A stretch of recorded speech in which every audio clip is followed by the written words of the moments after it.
Hi, everyone. So I know the group's discussions are really going well, but I'm hearing that the kids are starting to have meltdowns. So, so I think let's move on to our last session of the day soon and wrap up the discussions. Uh, Thank you so much. And for the doctors, if you are leaving, please stop by Leah. We have something small thank you for you. You're welcome to stay, but I just wanted to make sure. Okay, so for the last session, I'll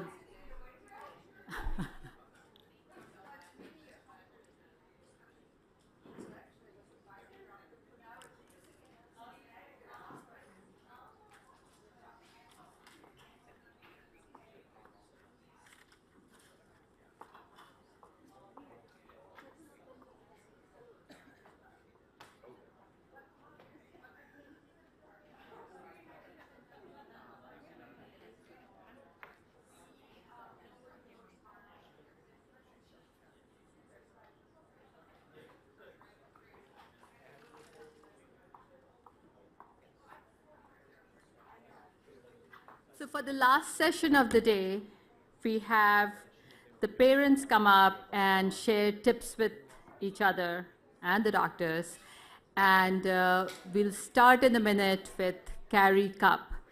And just so that you know, after that it'll be Phil Reardon, then Heather, and at the end, Leah. Okay, so with that, I pass you on to Kari.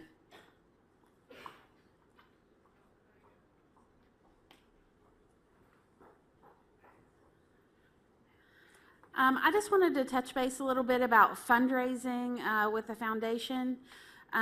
We have something really great here. For the first time ever, we finally have a foundation that's dedicated just to our kids and their disease, not a foundation that encompasses all different rheumatic diseases. And I don't know if you all realize this or not, but currently at the foundation, every cent that is raised and given to the foundation goes directly towards research.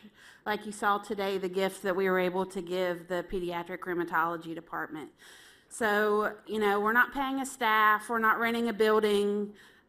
This goes directly to our kids. So I really want to encourage everyone to do what you can to support the foundation.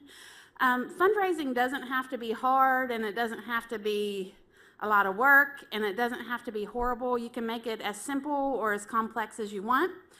A couple things that I recommend always is to start where you are.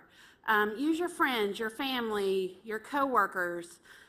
You would be surprised at how much people are willing to help if you just kind of open up and tell your story a little bit. So don't be afraid to do that, but also be receptive when they ask questions, because that's how they learn, and that's how they learn how to support us. Use what you have. Use your story, use your talents. You know, we saw the beautiful piece of art today that Emma helped the children do. You could do a fundraiser if you're a musician like Phil. But there are lots of things that you can do. Do what you can, but be realistic in your efforts.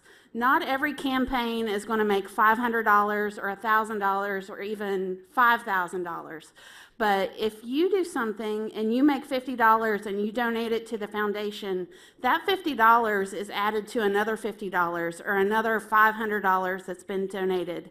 And once we combine all of those donations, the part of bringing all that money together is where we become influential in fighting this disease. So I really want to encourage you all to support a foundation now that we finally have one that's very specific to our kids. And if you have any questions about fundraising, I'd be happy to talk to you about it. Thank you.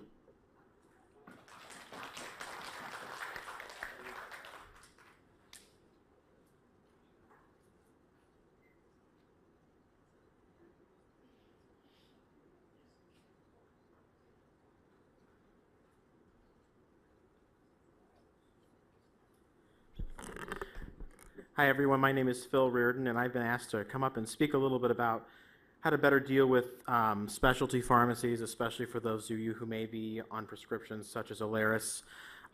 We personally have only been through 3 doses of the drug, but we had some very difficult struggles getting started up with the between our insurance company and our specialty pharmacy, which in this case was CVS Caremark, but I know there are some other frustrations with other ones out there as well.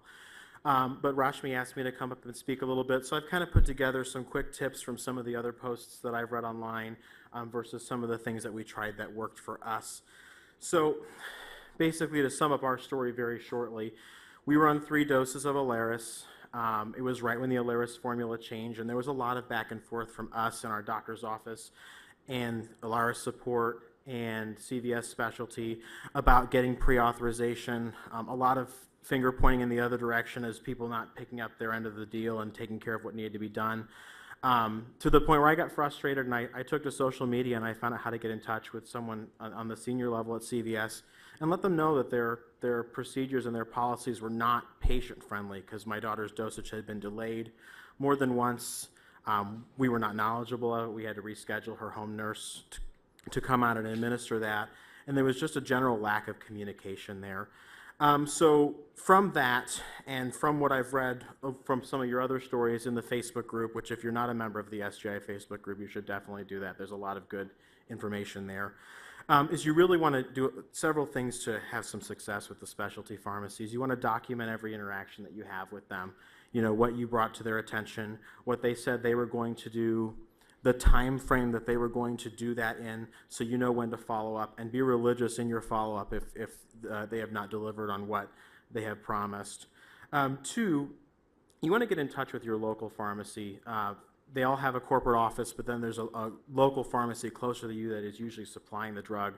Once we got in touch with that, our service improved greatly. We were actually given a one-on-one specialist to take care of our case. And she was probably the best level of service that we did receive. We did have a good improvement once we were assigned a one-on-one. So don't be afraid as your child's advocate to ask for that and make that a priority for you. She was very good about letting us know about refills and any issues once we got into that queue. Some people said they've had luck with an automated refill system. That was not an option for us, but if you have that option, I would certainly look into that. And also, you know, like I said, ask for deadlines. But try and, if you call in and you're dealing with a generic customer service person, this is work for them. This is just day-to-day processing claims and things like that. Sometimes they don't understand what we deal with on our end, and it's hard to kind of dial in and get them to show some empathy, but if you can do that, you can generally get better results, especially if you're having a problem that you're trying to work out. If you're not in the SJIA Facebook group, I did post the contact information from someone at CVS who is committed to trying to make things better for the SJIA patients. We are no longer on Alaris, so we cannot provide feedback to them anymore. We've moved on to Actemra.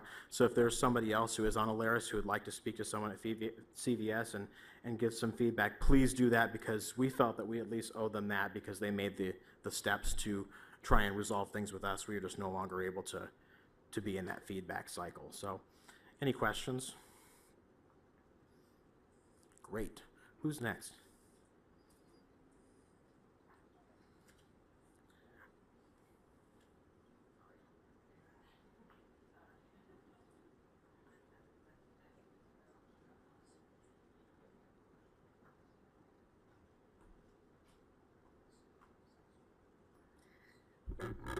I'm Hether Klopping, and I was asked to talk because I made a comment on the Facebook group, and I opened my big mouth. But I'm just talking about my experience with blood draws and IV, because I know that's often a challenge, especially when you have little ones. The background for us is our daughter was diagnosed at age 10. She's 19 years old now, and so we have about 8 to 9 years of experience with blood draws and IVs. I'm not a nurse, it's just mom experience. So this is what I've learned, a few tips. Of course, we all know before you take your kid, hydrate them really well the day before, the morning of. Couple minutes before is not going to won't be as effective, but it does plump up the veins to help. I've read about that, and I've put it to the test. But even more important is to advocate for your child, to know that in our experience through the years, most of the fails to get the blood draw or the IV has not been the child's dehydration. It's actually been an issue of the person doing it has not been adequately trained or does not have enough experience. One of the tidbits of evidence to that is that after they've poked your child several times, a lot of times you're frustrated and you're saying, we need somebody else.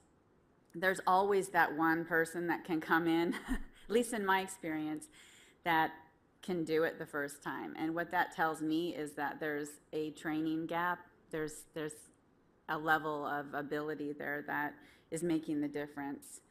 We also learned the hard way, because early on we were at a children's hospital, and most of the draws my daughter would receive, she was getting poked multiple times. Sometimes there was painful needle fishing under the skin. No, and it didn't matter how much water she drank, but we were always being told, oh, hon, you're dehydrated. And after a while, I'd get a little frustrated with that part, but I also wondered, does my daughter have rolling veins, or veins too shallow, too deep? Something's not right. But within a few months, we moved to Dallas, and we had a very different experience in the phlebotomy lab. The team of phlebotomists at Texas Scottish Rite would get the draw, the first poke, every single time for 8 to 9 years consecutively. And that was with quarterly labs, so we're talking about 40 to 50 blood draws we've had, and consecutively, every single time they have gotten the blood draw on the first poke. And I just think that's pretty amazing. So that definitely opened my eyes that it was definitely a training issue. And it wasn't just one particular person that was doing it, it was the entire lab. After a couple years of witnessing this phenomenon, in my view, not only with my child, but the children before her, because I could see that they were successful, the children were getting their blood drawn successfully before me. I asked them what they're doing differently, and I explained the history with the multiple pokes, and the answer was really a one word, and it was very simple: training. They have an understanding in their lab that you don't poke the child unless you're confident you have it. If you're not confident, they go and get a backup. So some of them are a little newer. They're not sure they're going to get the blood. They go and get the more experienced person. They don't poke the kid. They don't practice on the kids, as she put it. Their feeling is the kids go through enough, and that she says, we're not going to poke them multiple times needlessly. So I had told her, I said, gosh, I thought my daughter had rolling veins or something was problem. She said, no. She says she's an easy draw. There's absolutely no problem with her.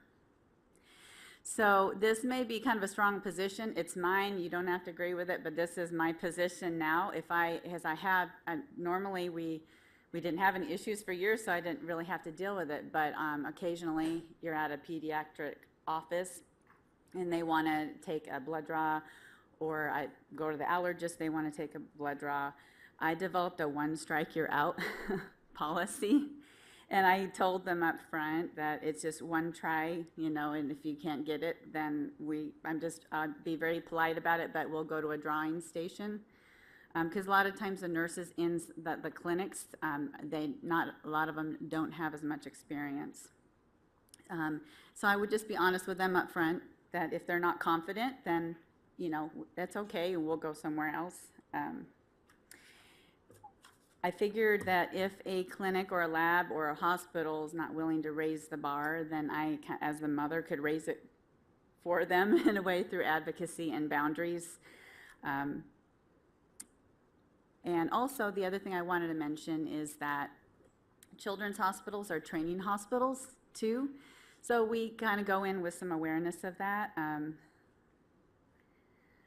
Sometimes I kind of wonder, I'm sure it's not here at Cincinnati. I'm sure it's just, I think it does depend on the lab and how they approach things, but sometimes I think maybe they're allowing them to go out too early, and I do love what Texas Scottish Rite does. I think it's a beautiful model, and I wish more hospitals did it.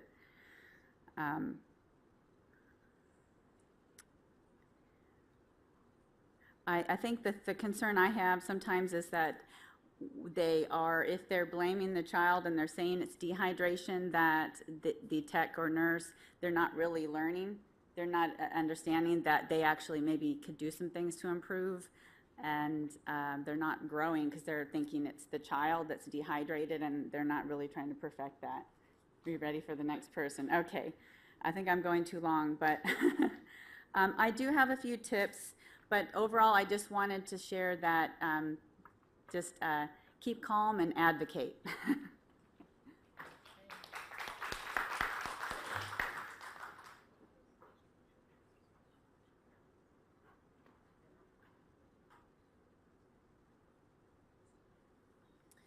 Hi, so since the kids are kind of getting antsy, I'm just going to cut it really short.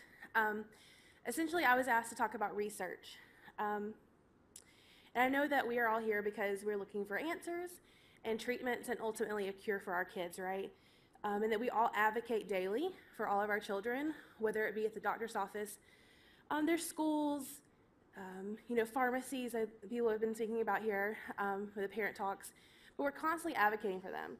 However, I think that sometimes it's forgotten that we can use research as a way to advocate for our children.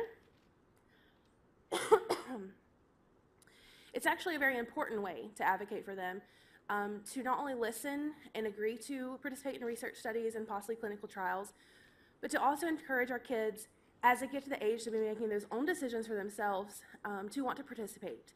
And when it comes of age for them to actually looking into research trials or to discuss it with them, to actually make sure they understand it, how the trial is going to work or how the study is going to work, and help them feel confident enough to continue on with helping with research for systemic JIA as they get older.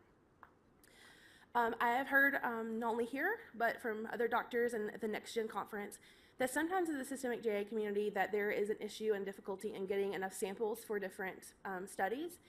So I think that as a community of parents and also the older patients, that we can't necessarily sit back and demand answers and expect a cure and new treatments without realizing that our children are a vital part of that research and what's going to be the catalyst to push that along. So we have the responsibility as our children's advocate to not only advocate for them when it comes to the research trials and making sure it's something that would work for our child, that's something that they can handle being in depending on what the criteria is for the study, but also to work with their specialists as well as the parent group or different foundations to find out what is available out there. So I want to discuss very briefly that there are a few ways that you can find studies and clinical trials. Obviously, your best resource is your child's independent pediatric rheumatologist. They know your child's case the best, and they can kind of pinpoint you and send you in the right direction. There's also databases like clinicaltrials.gov. And bringing it back to the foundation, the Systemic JIA Foundation also keeps a running kind of tally and tab of all the clinical trials that are up and coming, as well as current for systemic JIA on the foundation's website. So I kind of encourage all of you, this has not been told me, no one told me from the foundation to say this, but this is just coming from my own personal experience, that I definitely encourage you to kind of take a look at their resources, including the database, and kind of see what they're offering, and utilize that for your child to find what the right fit is for research. And I just really encourage you to agree to those things, whether it's a blood draw, and if you're discouraged about, well, my child's going to be poked again, then try to work that in with a blood draw that they're going to have already for labs. There's ways to work around it with your physicians and the researchers, and they're usually very willing, if they're able to within the standards of their study, to work with you on that. So I did want to mention too, like I said, now that we have access to a foundation, that I think as a community we definitely need to support them and support, you saw here with the check, so that came from fundraisers from our community, and that money was directly sent here as a donation for the rheumatology clinic. So it's kind of proof, and that money will be used for research or for whatever it's necessary here, which will end up leading to better resources for our kids.